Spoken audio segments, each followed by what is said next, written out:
Sí, ¿Seguimos? sí. Buenas noches, bienvenidas, bienvenidos, y a quienes nos escucháis por el día, pues también estupendo, porque estas son las cosas del directo. Pues desde este espacio, Diálogos Culturales, está siendo producido por el canal Consciente Diálogo 7, y quien nos habla es Rafael Vascón, que es quien produce este espacio, junto con a Kiara. Buenas noches, Kiara. Hola, bueno, yo soy Ara, ese es mi nick de cibernauta. Muy bien. Ara, que es como la conocemos los amigos y los compañeros del grupo que está impulsando diálogos culturales, y nuestro invitado de hoy, que es Fran Bretones. Buenas noches, Fran. Hola, buenas noches a todos. Y a vosotros y a vosotras que vais a participar en directo, pues muchas gracias por estar con nosotros. El planteamiento de esta primera edición de Diálogos Culturales es una pequeña introducción por parte de los, primero, de Ara, que es quien ha impulsado estos diálogos, y posteriormente, para centrar el tema, Fran Bretones, que es diplomado en neurociencia y neuropsicología y experto en terapia cognitivo-conductual con amplia experiencia. Y para el tema que vamos a abordar hoy es precisamente En busca del equilibrio perdido, o lo que es lo mismo, las claves de la infelicidad, que se trata un poco de bucear en estos aspectos de nuestra vida. Ahora, ¿quieres tú presentarnos un poco estos diálogos culturales, cómo han nacido? Vale, del principio al fin, y el fin es hablar con Fran acerca de su libro, y el principio de por qué estamos aquí, cómo estamos, parte de la idea de interactuar cuando pasó todo el encierro y todo, con personas que tuviesen algo que aportarnos a la cultura. Pero de una forma como antiguamente, las tertulias antiguas, de hablar sobre el mundo, sobre contextos con una cerveza como era antes. Obviamente se ha ido haciendo imposible y se ha ido encontrando con muchas limitaciones y con muchas transformaciones.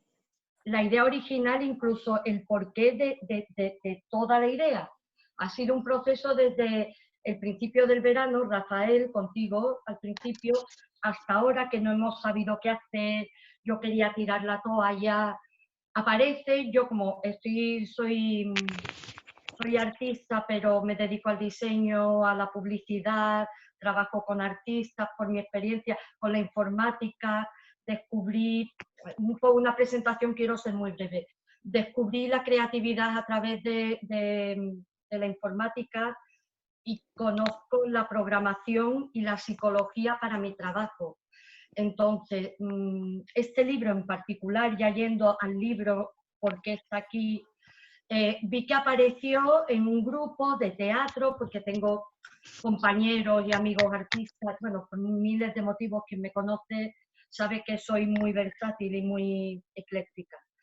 Entonces, digo, esto, ya está, conecté con Fran, le pareció bien, le pareció interesante la idea, y todo esto sin saber cómo llevarla a cabo. Nunca. Rafael dándome como orientación, nos reuníamos semana a semana, pero ¿qué hacemos? Yo quiero ver a la gente, yo quiero que nos reunamos, yo quiero que hablemos. Nada, imposible, porque la gente tenía miedo, porque se echaban atrás, porque no nos entendían, porque no sabíamos qué hacíamos. Bueno, pues ya está. El libro yo creo que ha dado una clave, y este proyecto es un ejemplo de los tiempos que vivimos, que hay que adaptarse a situaciones que no conocíamos antes.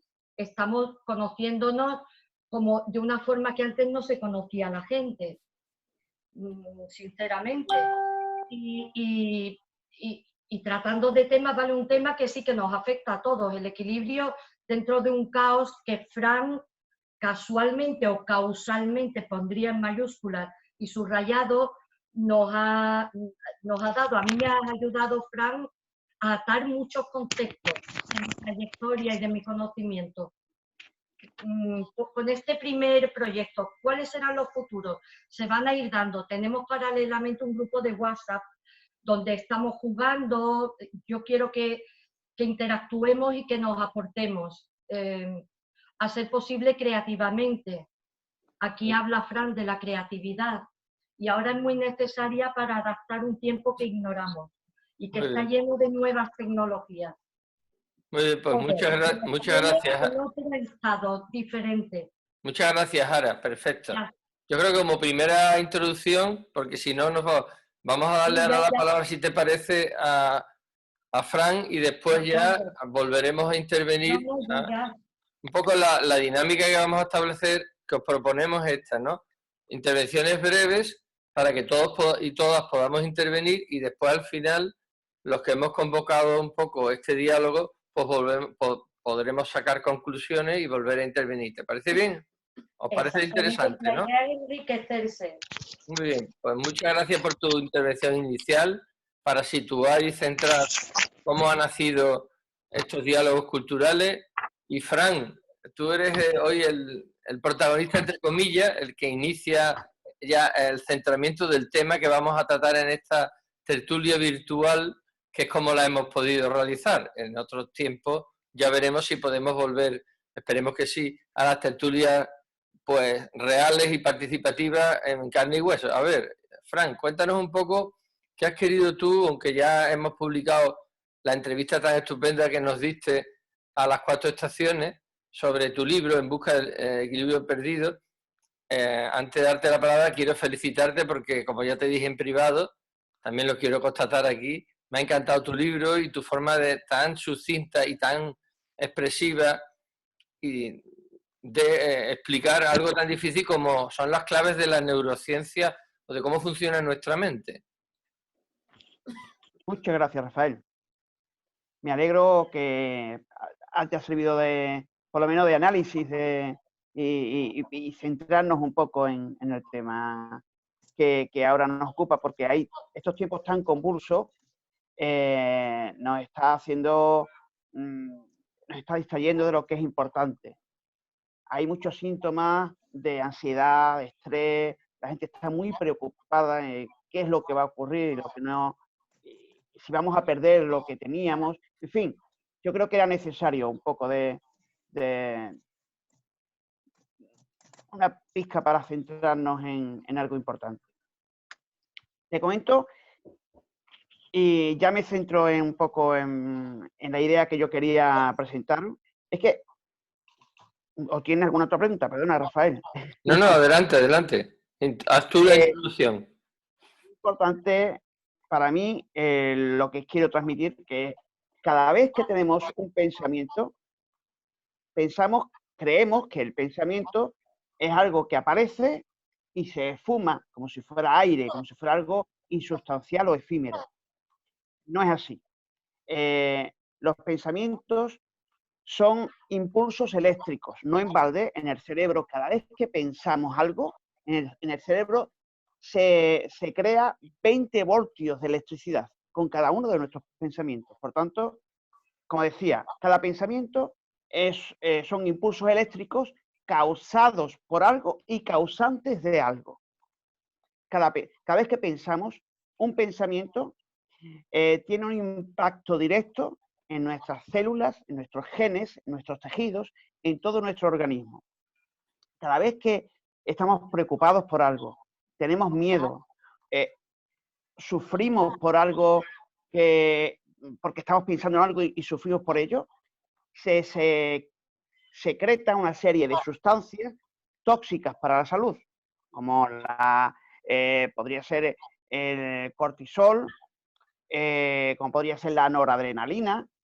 Si pensamos en algo que nos alegra, que nos motiva, en algo que nos hace feliz, estamos secretando sustancias beneficiosas para la salud, como puede ser la oxitocina o la dopamina. Quiero decir con esto que si pensamos en cosas buenas, nuestro torrente sanguíneo lleva sustancias beneficiosas para la salud, y si estamos pensando en cosas malas o cosas que nos hacen sufrir, nuestro torrente sanguíneo lleva muchas sustancias que son tóxicas y muy perjudiciales. Le voy a explicar un ejemplo porque a mí me gusta mucho poner ejemplos porque así lo vemos todo el mundo mucho más claro. Imagínense que salimos de trabajar a las 11 de la noche. De día habíamos aparcado donde había aparcamiento, en un sitio aislado, donde estaban todos los coches, pero ahora es un sitio aislado y oscuro. El coche está solo. Nos vamos acercando al coche y no sabemos cómo ni por qué empezamos a escuchar ruidos extraños. La respiración se nos vuelve entrecortada. Cada vez que avanzamos hay más oscuridad y sentimos miedo. Nos acordamos de los abusos y las violaciones del telediario. Nuestro corazón va a 1000. ¿A quién no le ha ocurrido esto? ¿Qué está ocurriendo? Lo que está pasando es que con esa respiración entrecortada, el corazón bombea hasta 5 veces más rápido de lo normal. Sudamos.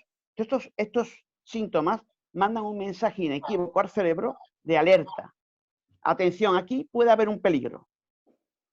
El cerebro, que piensa que aún estamos en la África de cuando no éramos más que simples neandertales, entonces todos los peligros acechaban en la oscuridad.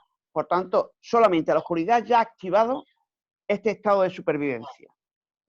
Se llama estado de supervivencia cuando el cuerpo corta toda comunicación con el córtex prefrontal.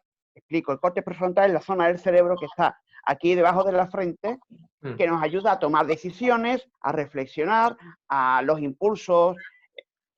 Si corta la comunicación, por eso cuando tenemos miedo, nos cuesta pensar con claridad. Pero ocurre también una cosa más. Una membrana que está en el cerebro límbico llamada amígdala secreta cortisol. El cortisol es la hormona del estrés.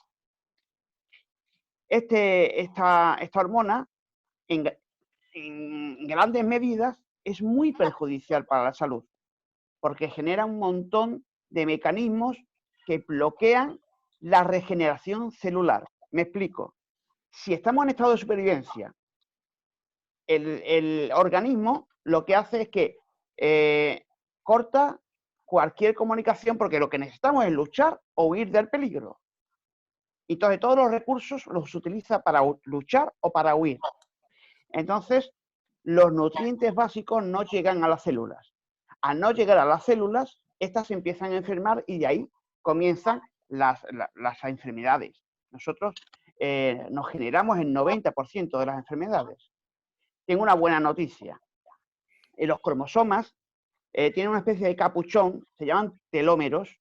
Estos capuchones es el medidor de la salud. Esto ha sido... se ha visto hace muy poco, se dio el premio Nobel de Medicina a Elizabeth Blackburn en 2009 por un descubrimiento impresionante, que fue, cuanto vamos siendo más mayores, estos telómeros, estos capuchones se van empequeñeciendo.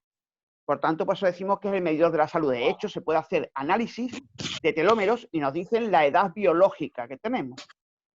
En fin, nosotros, pensando que hay cosas buenas, por eso dice la psicología positiva, cuando pensamos positivos es bueno, yo explico científicamente por qué. Resulta que al pensar cosas buenas, generamos oxitocina y generamos dopamina, y esto crea una enzima que se llama telomerasa. La telomerasa reconstruye estos capuchones. Por tanto, si pensamos, si gestionamos nuestros pensamientos y nuestras emociones de forma positiva, estamos regenerando nuestra salud. Esto es muy largo, pero quería centrar un poco el tema en lo importante que somos, en que generamos todos nuestros estados de ánimo, los generamos nosotros, todas las enfermedades o todas los beneficios los generamos nosotros con nuestros pensamientos. Y en esto es lo que se basa fundamentalmente el libro y en lo que yo quiero transmitir a todo el mundo. Que tenemos que empezar a mimarnos más, a querernos más y a confiar más en nosotros. Porque la autoestima, que lo hablábamos antes, Rafael, lo hablábamos en la entrevista que tuvimos el miércoles. El miércoles no, el otro día, ¿no? El lunes, sí. El lunes. lo que ocurre es que pensamos que la autoestima tiene que estar siempre alta, que tenemos que... La autoestima no es más que el concepto de cómo nos sentimos nosotros mismos en este mismo momento. La autoestima no es otra cosa que una emoción. La emoción viene y se va, es voluble. No podemos pretender tener siempre la autoestima alta. Lo que tenemos que hacer es tener el autoconcepto de nosotros mismos altos. Si nosotros confiamos en nosotros, si nosotros pensamos en que somos capaces de hacer cosas increíbles, eso tendrá repercusión en nuestra autoestima. No tendrá altos y bajos, sino que será lineal y tendrá pequeñas bajadas, pero de forma imperceptible. Porque lo importante es lo que nosotros estamos aportando desde lo que somos, no desde lo que tenemos o desde lo que hacemos, sino lo que soy, lo que aporto como ser humano, a mí para los demás. Pues muchas gracias por esta intervención. Muchas gracias por esta intervención inicial. Y si os parece bien, podemos hacer, si queréis intervenir las demás personas que estáis con nosotros. Álvaro, Rocío o Monse, es vuestro momento. ¿Queréis hacer alguna pregunta o queréis seguir escuchando a Fran? Yo por mí, seguir escuchándolo porque me ha parecido muy interesante. Gracias, Monse. Álvaro y Rocío, ¿queréis intervenir vosotros ya? ¿O preferís escuchando a Fran? Bueno. Yo que tenía una pregunta. Venga, Rocío. Claro. Sí, según lo que he escuchado, ¿no? Pues las personas fabricamos nuestras propias enfermedades y quiero saber qué repercute eso a una persona que está embarazada, qué repercute eso al bebé que puede tener. Pues prácticamente todo. Los bebés, desde los 0 años, o sea, prácticamente desde que son concebidos hasta los 7 años, una esponja, lo absorben todo. En principio, por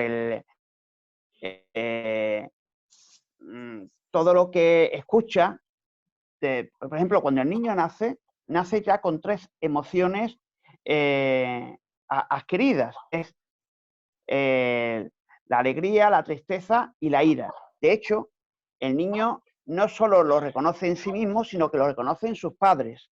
Sabe cuando el padre o la madre está alegre, cuando está triste y cuando está enfadado. Todo lo que decimos, bueno y malo, el niño lo va asimilando. Digo niño, o digo feto, o digo bebé. Desde en un rango de edad. Ya.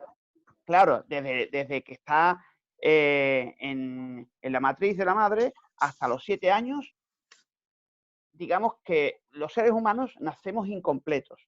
De hecho, la cabeza de un bebé está un 80% más pequeña de lo que será en realidad, porque, claro, tiene que salir por un sitio tan estrecho que tiene que ser de esa forma. El cerebro también está incompleto, necesita que se vaya formando a nivel cognitivo.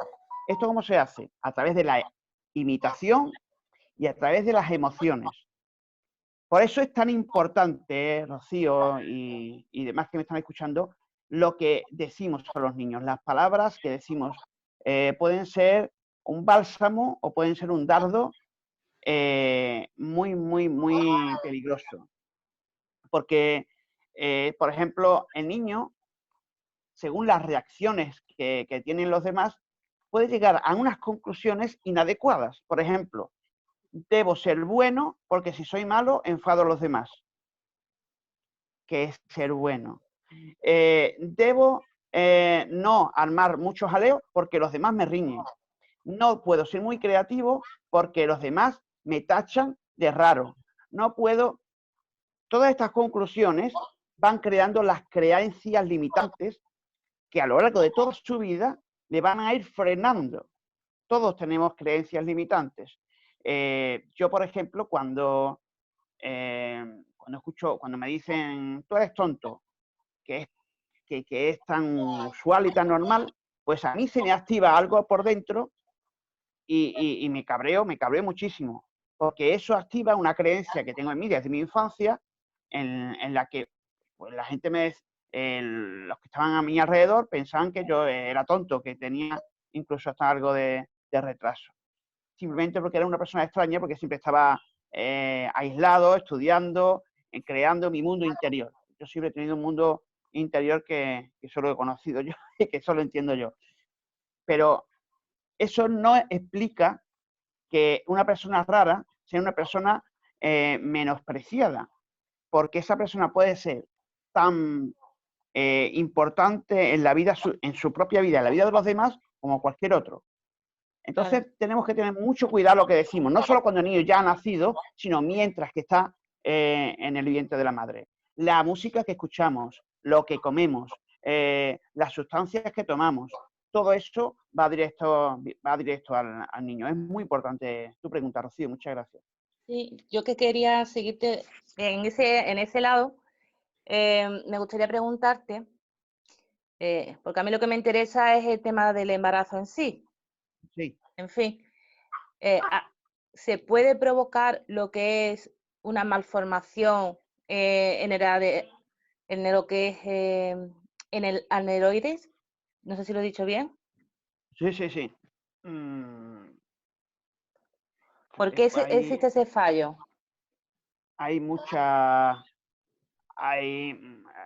Son muchas los elementos que confluyen y pueden haber infinidad de causas para que esto ocurra. Puede ocurrir y puede ocurrir por tantas cosas que yo no me atrevo a decir. Evitando el tema genético, sin ser genético. ¿Qué puede influir en un embarazo para que el bebé tenga un problema, nazca con un quiste aracnoideo?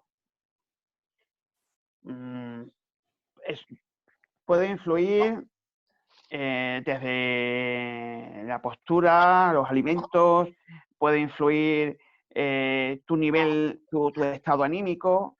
Yo no soy experto en biología molecular, pero sí que sé que puede influir. De todas maneras, no soy la persona idónea para explicarte el tema porque, insisto, no es el tema en el que yo me muevo. Pero sí que puedo decir, no te preocupes. Tanto posturas, alimentos y estado anímico puede generar, pero esto no significa que eso ya lo vaya a generar, sino que hay muchos elementos que confluyen para que se dé esta disfunción. Que se unen, vamos. De todas maneras, Rocío, el tema de hoy, evidentemente, es en busca del equilibrio perdido. Y Sí. es verdad que el miedo aparece, lógicamente, en cualquier experiencia nueva en la vida.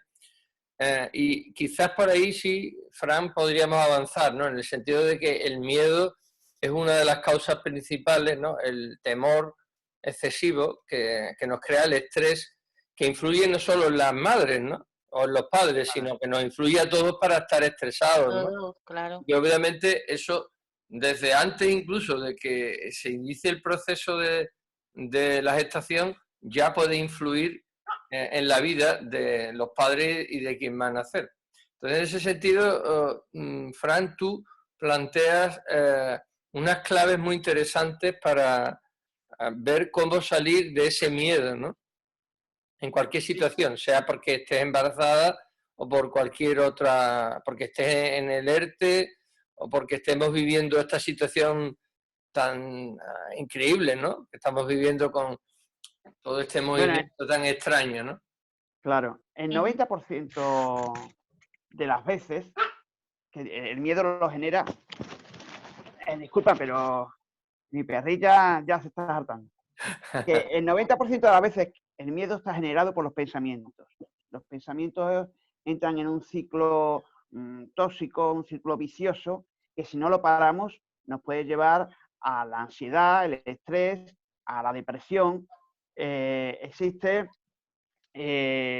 un modelo que se llama el modelo antropológico de Hughes, que nos dice en cada momento en qué fase estamos para que podamos identificar, esto lo explico en el nuevo libro que estoy escribiendo, podemos identificar si entramos en un estado neurótico, incluso, porque siempre tenemos, cada vez que decidimos tener un objetivo, tenemos una posición inicial y una posición deseada, una posición final deseada. El estado inicial y el estado deseado.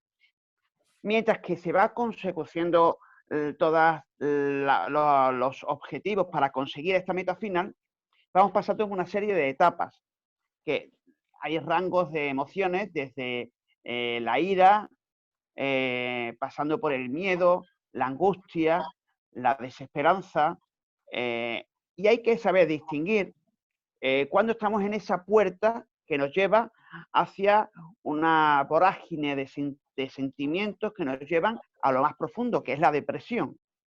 En la depresión nos sentimos sin esperanzas, nos sentimos desolados, y todo esto se puede evitar si sabemos por qué fase vamos pasando en toda esa vorágine de sentimientos. Para no llegar allí, lo importante es entender que la realidad no nos daña. Lo que nos daña es la interpretación que hacemos de esa realidad. Me explico.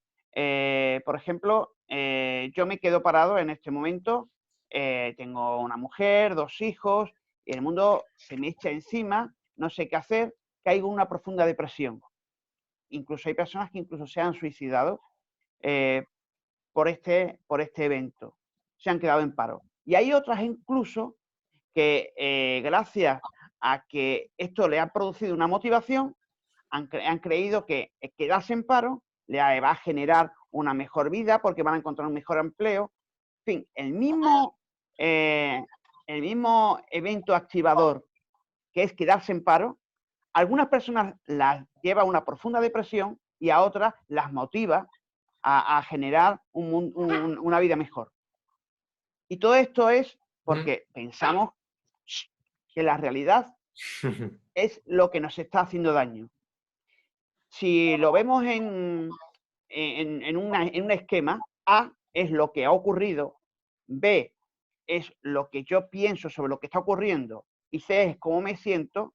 Por ejemplo, el mismo ejemplo que hicimos el otro día. Ana María, su marido murió hace 6 meses. Ese es el evento activador. A. Y nosotros pensamos que Ana María está en depresión, en C sufre depresión por culpa de que se murió el marido hace 6 meses. Pero olvidamos que María se machaca a diario de que estoy sola, desamparada, mi vida no tiene sentido, yo ya no sirvo para nada. ¿Por qué entra en depresión Ana María? ¿Porque murió el marido hace 6 meses? No, por el machaqueo diario de lo sola que estoy y que no tiene sentido mi vida. Eso es lo que hace que entremos en una vorágine de sentimientos que nos lleva a lo más profundo de nuestro ser. Y esto se puede evitar. Se puede evitar intentando que ese primer pensamiento negativo sea sustituido por otro, si no positivo, por lo menos neutro. Por ejemplo, si con mi hermano tengo una riña porque mi hermano me ha llamado tonto, lo que dije anteriormente, y tú eres tonto, solo estás haciendo mal. Eso provoca en mí una conexión con mis creencias, digo, qué tonto, si aquí un tonto eres tú que eres gilipollas, y entramos en una separación de emociones fraternales por culpa de esta creencia mía. Si yo en vez de pensar que mi hermano me está llamando tonto porque piensa que yo estoy un poco tonto de verdad, pienso, bueno, mi hermano, si me ha dicho eso es porque quizás piensa que puedo hacerlo mejor. Si me está rectificando es porque me quiere. Si yo pienso eso, cambia todo radicalmente, porque la emoción que a mí me provoca eso, en vez de ser de tristeza, es de motivación y de cooperación. Bueno, venga, a ver si es verdad, explícame cómo lo haces tú. Y esa cooperación conlleva a una afirmación de los sentimientos fraternales. Ha cambiado todo simplemente por cambiar un simple pensamiento.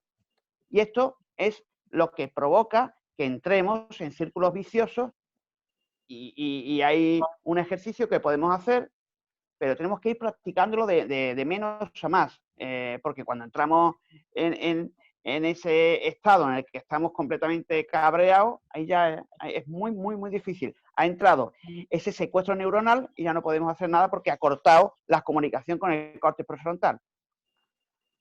Muy Cuando bien. estamos fin. enfadados. Hablando en castellano barriero. Claro, antes de estar enfadado tenemos que saber parar, congelar la imagen, pause. Vamos a ver, ¿qué voy a decir? ¿Por qué? ¿Qué estoy pensando? ¿Mi pensamiento es real o es un pensamiento que lo he infundido yo solo? ¿Tengo realmente pruebas de que lo que estoy pensando es de verdad? En fin, hacer todas estas preguntas antes de reaccionar, que insisto, esto de entrada parece algo muy aparatoso, pero no, es automático, siempre y cuando lo hagamos siempre de menos a más. Este ejercicio es muy bueno para no entrar en unos estados disfuncionales que nos llevan a producir muchas sustancias negativas que nos va a llevar a la ansiedad o al estrés, en el mejor de los casos, y en el peor a la depresión. Gracias, Fran y a Rocío. Otra persona que está en el diálogo, en la tertulia, quiere intervenir. ¿Queréis hacer alguna intervención, alguna pregunta? Yo quiero apuntar. Sí, Ara, adelante. Venga. Sí, quiero apuntar porque he estado sumergiéndome en el libro y Fran me ha ayudado con sus claves a atar un montón de cabos, que es lo que dije antes, y a mí en lo particular el entender lo que es la potencia del inconsciente y del consciente en el individuo y cómo lo procesa el cerebro, cómo funciona el cerebro. Él lleva un hilo en el que a mí me habló de lo que, en lo que me ha ayudado realmente, sí, esta lectura ha sido a ver la máquina, a ver la máquina desde un lado muy, muy científico y a la vez muy práctico y muy sintético, que tú se lo dices en Rafael, se lo comenta en la entrevista, que es verdad que es sintético, pero además condensa mucho. Entonces, eso, trabajamos con el que funciona de verdad, es como una cosa cruzada. Lo que funciona de verdad, lo que trabaja es el inconsciente, el 95%, pero el consciente es el que se cree, que es el observador del aquí y ahora, de lo que tú indicas muy bien, me lo transmites muy bien, y vinculado con la autoestima, lo que son las creencias, con estas 5 claves, realmente se ve que, a ver, que quien comprende algo puede transmitirlo bien y tu comprensión científica da la oportunidad de comprender, bueno, a mí en lo particular sí me lo ha dado. Así te doy las gracias porque es una casualidad de todo el proceso de los diálogos, bueno, o un colateral, ¿no? Positivo, una causalidad muy positiva, de verdad. Me alegra Me dio una mucho. intuición el título. Sí. Te doy las gracias. Muchas gracias, Ara. Yo me alegro de verdad, sinceramente, de que ayude a esclarecer algunas cosas para que, bueno, nos ayude de alguna forma a ser mejores personas. Era mi objetivo. Bueno, A ver, Álvaro, quería hablar Álvaro, ¿no, Álvaro? sí, yo tengo una cosa que, bueno, Lo- con mi amiga Rocío estamos escribiendo un guión. Vamos, estamos escribiendo varios guiones, tanto de teatro como de una webserie. Sí. Entonces, Tenemos que hablar, Álvaro. ¿qué? Tenemos que hablar. Ah, bueno, vale, sí, estará bien. Bueno, que es que resulta que, bueno, contándolo así genérico, en general, es una webserie Sí. mostrando a Sevilla, pero como si fuera un mundo distópico. ¿A qué me refiero con distópico? Bueno, resulta que lo que has hablado tú del cortisol, de la dopamina, de esto, bueno, ya se sabe que la manera de encontrar, de encontrar con esa felicidad, entre comillas, con lo sustitutivo, con la droga. La droga, el gran poder, ¿no? El gran poder adictivo que tienen las drogas, ¿no? De que pueden generar sensaciones parecidas porque utilizan a lo mejor los receptores de la dopamina, de la serotonina, etcétera. En este caso, yo lo que digo, bueno, siempre se habla de las mafias que salen por las drogas, de si están prohibidas, no están prohibidas, etcétera, etcétera. Entonces, digo, un mundo distópico en el que las drogas han dejado de tener rentabilidad para, digamos, las mafias, las organizaciones, ya la gente como que ya no se droga y eso. Pero siguen teniendo las adicciones en otros conceptos, como la industria del porno, la industria del sexo. No es tanto hablar del sexo como cómo utilizan el morbo, cómo utilizan ciertas situaciones, ya sea porno, ya sean juguete erótico, ya sea cualquier cosa, la ludopatía con el del juego, la adicción al sexo.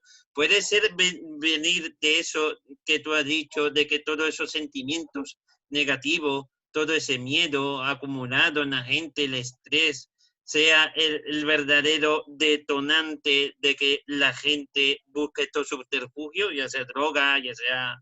Claro. Por preguntar. Gracias. Bueno, Fran, ahí tienes dos preguntas al mismo tiempo para contestar, la intervención de Ara y la de Álvaro. Claro. Empiezo por la última. Venga. Sin ninguna duda. Nosotros generamos ya esas drogas sintéticas están sacadas del organismo, están duplicadas del organismo. Podemos generarlas de muchas formas, pero hay personas que no saben cómo generarlas y van a esas drogas sintéticas. Es cierto que cuando nosotros estamos,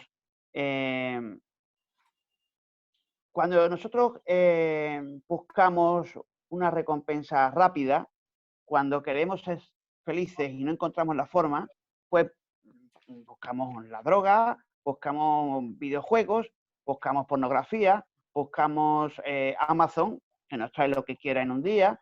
Nadie, no me paga Amazon, simplemente es por citar una fuente. Buscamos esta felicidad porque la dopamina, y esa es una de las drogas más fuertes que existe y la tenemos en nuestro organismo, cada vez que, por ejemplo, cuando comemos chocolate, nos pega un chute de dopamina. Esto nos hace sentir de puta madre. Pero en el momento en el que terminamos de degustar el chocolate, entramos en un vacío y la forma de llenar ese vacío es volver a tomar otra onza de chocolate. Esto ocurre con los videojuegos, con las drogas, con la pornografía, porque la dopamina nos da felicidad, pero es una felicidad vacía, una felicidad muy rápida. Y la única forma que tenemos de encontrarnos bien y de buscar esa felicidad que tanto ansiamos es con la que tenemos a mano. ¿Qué me hace feliz? Comprar, pues compro. ¿Qué me hace feliz? Jugar, pues me vuelvo un adicto a los videojuegos. ¿Qué me gusta la pornografía? Pues me vuelvo un adicto a la pornografía porque necesito la recompensa rápida constantemente. Pero esto es algo sin sentido. Pan para hoy, hambre para mañana, ¿no? Sin ninguna duda, efectivamente. En cuanto esa dopamina se termina, necesitamos otro chute de dopamina. El día de mañana no vamos a tener nada porque no estamos cultivando nada. Simplemente estamos satisfaciendo nuestra necesidad de gastar la dopamina. Solución: buscar medios que nos ayuden a sentirnos bien con nosotros mismos. Siempre y cuando nosotros estamos hablando del autoconcepto y del valor propio. El valor propio es fundamental. Que uno sepa siempre, lo dije también el otro día, Rafael, pararse a pensar quién eres de verdad. O sea, en qué eres bueno, en qué eres malo, conocer tus fortalezas y conocer todas tus limitaciones y a raíz de ahí saber hacia dónde puedes ir y hasta dónde puedes llegar. Una vez que te conozcas bien, lo importante es saber dónde estoy y hacia dónde quiero ir. Porque si no sé ni dónde estoy ni a dónde quiero ir, lo único que voy a hacer es dar vueltas y vueltas en la vida, sentirme completamente perdido, desubicado, y cuando lleguen los 40 o los 50 años, pensaré, mi vida no tiene sentido porque no he conseguido nada. No has conseguido nada porque nunca te has centrado en nada. No has sabido ni quién eres, ni dónde estás, ni hacia dónde quieres ir. Es Esto es curioso fundamental. porque eso coincide, no sé si habéis visto los últimos anuncios, con la política que lleva ahora la FA, la Fundación de Ayuda contra la Drogadicción, de decir, haz cosas en tu vida, llena tu tiempo de cosas, así no tendrás tiempo para la... No sé si también entra en Claro. eso, en la... Claro. Y la otra, gracias Álvaro por Sí. tu intervención y tus preguntas. Fran, ¿y el otro planteamiento que hacía Ara? Sí. A ver, el cerebro es limitado. Entonces, funciona de forma determinada, de una forma muy compleja, pero de una forma también muy efectiva. El consciente solamente sirve para que seamos conscientes de nosotros y de lo que nos rodea. El resto de cosas se las dejamos al inconsciente. ¿Por qué? El consciente solo es capaz de procesar 400 bytes por segundo de información, el consciente, mientras que el subconsciente procesa 40 millones de bytes por segundo de información. ¿Esto qué significa? Pues que casi todas las tareas que tengamos que hacer de forma diaria las automatiza. Y esa automatización se realiza desde el inconsciente. Claro, andamos inconscientemente, tragamos inconscientemente, respiramos inconscientemente. Incluso hay cosas aprendidas que de tanto usar, cuando se convierte en un hábito, también se automatizan y se llevan al subconsciente. Por eso, cuando conducimos, hay una serie de tareas complejísimas que tenemos que realizar, pero las realizamos sin darnos cuenta, porque ya están automatizadas en el inconsciente. Entonces, es muy importante entender esto porque, por ejemplo, las decisiones se toman 60 segundos antes de que tú te des cuenta, antes de que tú sepas nada, y esto se ha comprobado en escáneres, se ha monitorizado el cerebro de las personas y a la hora de tomar una decisión se ha encendido 60 segundos antes en el inconsciente que en el consciente. ¿Esto qué significa? Que nuestro inconsciente toma la decisión y después nos la pasa a nuestro consciente para que nosotros, de alguna manera, razonemos esa decisión, le demos la razón al inconsciente con la decisión que hemos tomado. Cuando nosotros pedimos ayuda a cualquier persona en una decisión, no queremos otra cosa que nos confirme lo que ya hemos pensado. No nos interesa a nadie que nos diga una opinión que no queremos. Lo que estamos buscando es que nos reafirmen en nuestra decisión.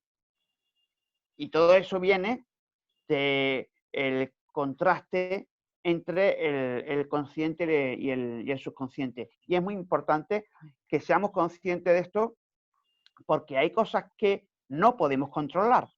Y si pensamos que podemos controlarlas, al ser incontrolables, nos frustramos. Y esa frustración nos lleva de nuevo a la ansiedad, al estrés, y si todo va mal, pues hasta la depresión. ¿Qué quiero decir? Yo soy psicólogo. Quiero decir, la depresión, la psicología moderna lo ha vendido como una enfermedad para vender pastillas, vender sesiones. La depresión no es una enfermedad. La depresión es una disfunción emocional y como tal se puede tratar tanto desde el punto de vista terapéutico, psicológico, como con un simple coach o alguien especializado en terapia cognitivo-conductual.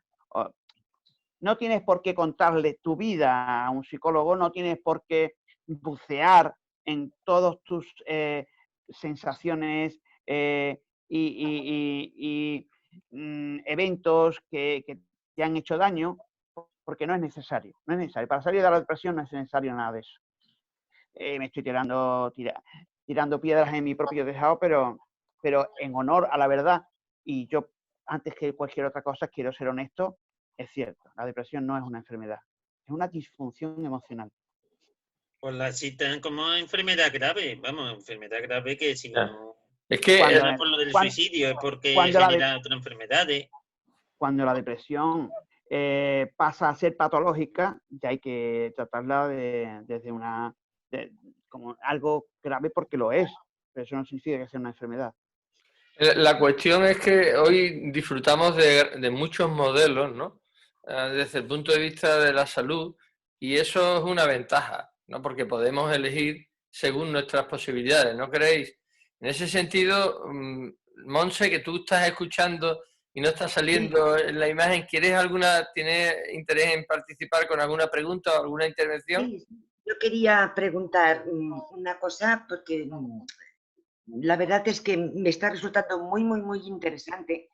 Entonces, le quería preguntar a Fran, por ejemplo, cuando comentaba que a veces damos vueltas y vueltas y vueltas y círculos sobre algo, ¿qué pautas nos puede aconsejar para decir, a ver, qué me ocurre, qué me pasa, qué tengo que hacer, cómo tengo que dirigirme, y para evitar ese sobreesfuerzo y ese desgaste de que no sabemos lo que hacer? Eso Gracias, lo gracias, Monse. Bueno, de nada. gracias, Monse. La respuesta sería muy extensa, pero ya lo he apuntado un poco antes. Es importante que sepamos si lo que estamos pensando es real o está infundido por nosotros. Es importante que nos preguntemos, ¿esto que yo estoy pensando ahora mismo, tengo pruebas reales de que esto es de verdad? ¿O parte es real y lo demás me lo he inventado? ¿O la persona, un referente tuyo, una persona que sea digna de tu admiración, pensar, ¿esta persona qué haría en mi caso? ¿Esta persona qué pensaría en mi caso? Es pararte a analizar científicamente, nunca mejor dicho, el pensamiento que estamos teniendo, sea un pensamiento destructivo o es un pensamiento que puede llevar a una conclusión que puede ser constructiva. Lo importante es analizarlo desde el punto de vista lo más objetivo posible. Y la única forma de hacerlo de forma objetiva es buscar pruebas fehacientes de que lo que estoy pensando está pasando de verdad, o lo que estoy pensando o me lo he inventado, o es la mitad verdad y la otra mitad lo estoy exagerando, porque es importante, Monse, la realidad no existe, la realidad la estamos creando nosotros. Nosotros no vemos a través de los ojos, vemos con el cerebro. O sea, el cerebro retoma información de los ojos, de la nariz, de la boca, de las manos, de los 5 sentidos. Esa información llega al cerebro, no a los ojos. En el cerebro lo que hace es la analiza, la completa, se la inventa o la maquilla para presentarte a ti una realidad resumida en pos de la supervivencia. Entonces, todo el mundo sabemos que aquí hay una mesa, 2 sillas, que ahí hay un coche, pero las conversaciones, lo que ocurre a nuestro alrededor, eso es algo que interpretamos, bien o mal. Eso ya depende de los estados cognitivos en los que estemos.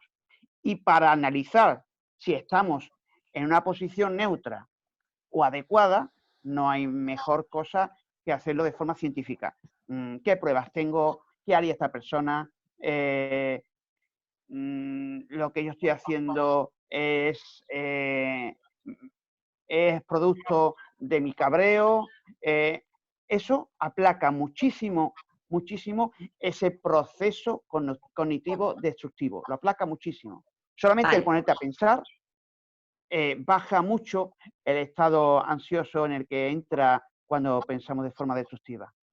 Vale, gracias. Muchas gracias a los dos por vuestras intervenciones. Bueno, estamos ya terminando este encuentro que habíamos programado en principio para 1 horita, dado las condiciones que lo estamos haciendo. Pues un poco llega el momento de las conclusiones, si os parece, ¿no? Si Ara y Fran quieren introducir qué les ha parecido este encuentro desde estos diálogos culturales, en este caso para analizar nuestra mente y cómo funcionamos desde ahí. ¿Quién quiere empezar? Si quieres, Ara, ¿quieres tú decir algo sobre cómo has vivido esto? Sí, en lo personal toda una experiencia. Para concluir, quiero agradeceros a todos la presencia, la participación y lo que dio origen a mi idea, los aportes.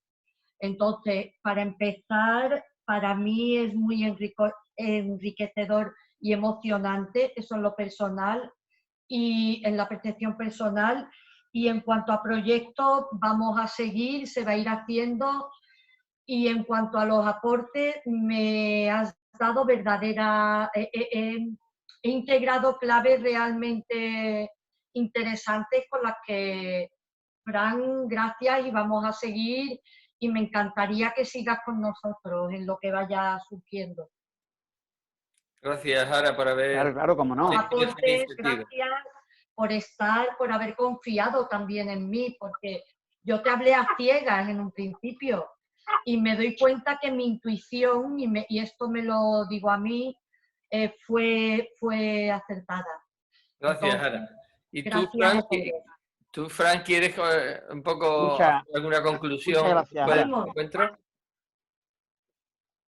Pues lo he dicho todo, que seamos más buenos con nosotros mismos, que confiemos más en nosotros mismos, que somos una máquina maravillosa que hace cosas impresionantes y que eso tenemos que ponernos más en valor, porque desconfiar o malinterpretar lo que somos nos lleva a autodestruirnos. Y esto hay que pararlo porque cada uno de nosotros somos grandes en algo y hay que descubrir en qué somos grandes.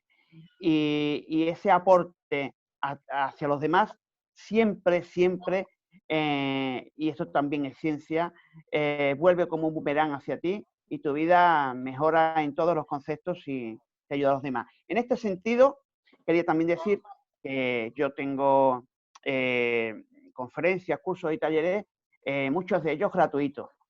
Para mí es muy importante que esta información, que es una información privilegiada, que solo llega a unos pocos que tienen dinero para pagar un máster de 3.000 euros, mi objetivo es que esta información se democratice de alguna forma. Entonces, por eso hago estos talleres, estos cursos, que algunos son de pago, otros son gratuitos, pero la gran mayoría son gratuitos y me gusta que la gente sepa de qué estamos hechos y por qué funcionamos como funcionamos. En todo caso, muchísimas gracias porque te mereces ganarte la vida con esta profesión que has elegido tan maravillosa y ahí te quiero apoyar, porque hay muy pocas personas en nuestro entorno que se atrevan con la neurociencia. Y tú te has ido a Estados Unidos, te has ido a Inglaterra a estudiarla. Creo que te mereces realmente ganarte la vida. No te has conformado con ser psicólogo, sino que has seguido evolucionando. Y que desde aquí queremos, desde este espacio que hemos abierto a iniciativa de Ara, a la cual le quiero dar las gracias por haberme invitado a moderar un poco hoy la... He dejado fuera, quiero meter esa cuña y ya me callo. Gracias, Rafael, porque tú realmente has hecho posible todo esto, templándome, orientándome, dándome apoyo, dándome tantas cosas.